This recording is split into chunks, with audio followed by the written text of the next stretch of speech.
Hey everybody, Andrew Greer here with the Bring Me Wood podcast, episode number 2.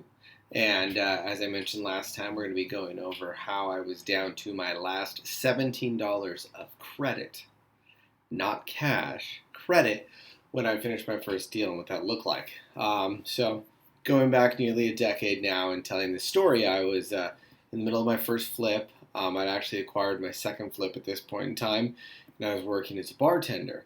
And as mentioned in the previous episode, I wasn't an agent at the time. I wasn't licensed, so I was really learning the ropes of what it was like to be an investor, be an agent, and I decided to list the property for sale by owner with no past experience whatsoever. So set it up, got somebody to give me a car contract, totally not legit, and did that to actually process the purchase. And the whole time I hadn't realized that loan contingencies, appraisal contingency, and inspection contingency had to be released as we were going through the process. So I just thought that they would act on their own, get done, and obviously anybody that's watching this and doesn't know what those are, or knows what those are, understands that A, contingencies have to be released in writing, and B, they fall under certain guidelines to where you have to have them released by certain times and have different things in place, like actually complete your appraisal.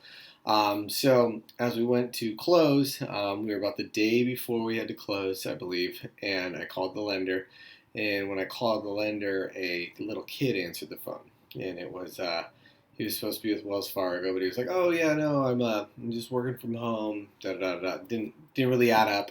We were in the middle of coronavirus because this was all the way back then, so he shouldn't have been at home. Kind of led me down a rabbit hole of figuring out what was going on there. Over the course of the next 24 hours, I realized they had not even finalized the loan. They had appraised the property, we appraised, but they hadn't gotten all the issues, conditions released on the property, hadn't done all the underwriting. It wasn't going to happen, so they asked for a couple more days. I gave them a couple days. One thing led to another. They canceled. They hadn't released their contingencies, so we had no backup.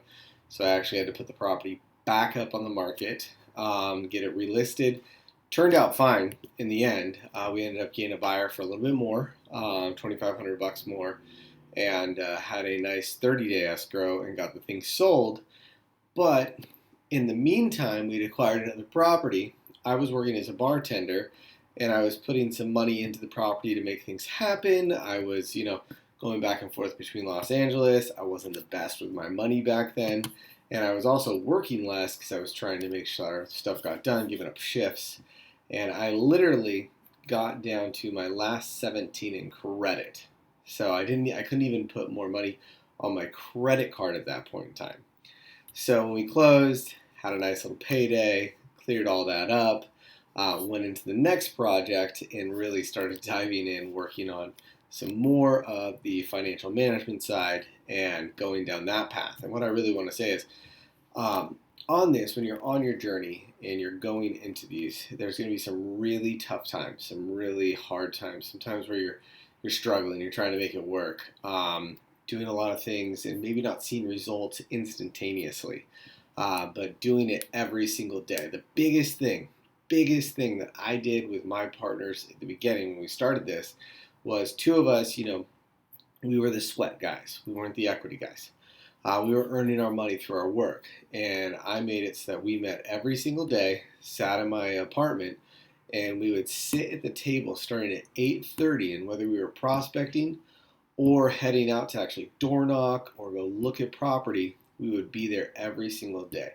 Built up the repetition, built up the just the work ethic to do it every single day. Treated it like a job. Which is what you have to do if you want to be successful in this business. You need to be prospecting. You need to be working on your existing properties. You need to be following up with people that you're already working with. You need to be building those relationships on a regular basis. So that is my lesson for this time. You're going to get to some really tough times. You're going to get down to $17 in credit, and you're going to end up needing to make that next move and really keep going and keep your focus, keep your energy. So if you're out there trying to do it right now, keep going, keep trying. You're going to get there. Stay tuned to the channel. Stay tuned to the podcast. Definitely connect with me on Facebook at Andrew Greer or the Realty Entrepreneur, or on Instagram at Realty Entrepreneur. Follow the page. I'm going to put up a lot more content. And then next time, what I'm going to go over is how I've used meetups to change my business, change the game. So thank you for tuning in, and please subscribe, follow the page. And I'm really looking to put out more content. I know it's really rough and we're a little early on, but I'm really hoping to put out some great stuff for you guys. Thanks for watching. Cheers.